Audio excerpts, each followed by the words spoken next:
From Sitel, I joined Vertex, and actually I joined Sitel just as the Client Logic acquisition was taking place, and it was above my pay grade. So I think I joined on week one. I joined by week three.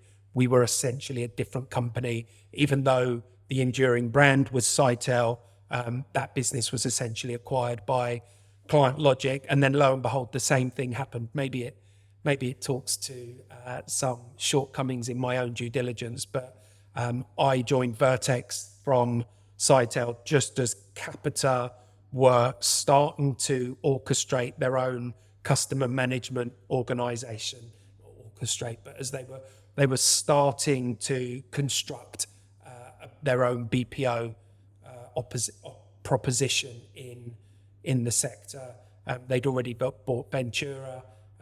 As I joined Vertex, literally a month later, Ventura and Vertex was put together to form Capita Customer Management. And with each move that I made in the BPO sector, the size and the complexity and the strategic nature of the deals that I was leading, and fortunately on some occasions at least was winning. So I think the marquee relationship at Capita was with RWE and Empower in the UK, 2,500 FTE, stupid across as part of that transaction.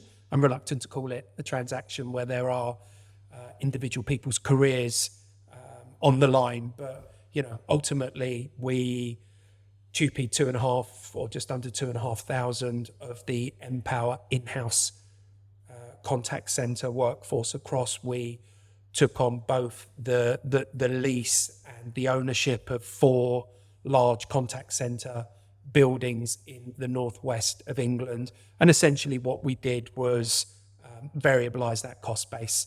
So a very seasonal business, exclusively in-house at that time. So of course, an infrastructure and a cost base was required to be maintained to the peak of their requirement. And essentially what we did was move that from fixed to a variable cost base, and we could ramp up and ramp down both the headcount but also the cost base or the operating costs throughout the year. That took me through to 2015, and for a period of time I had started to grow frustrated with the lack of true innovation in the BPO industry.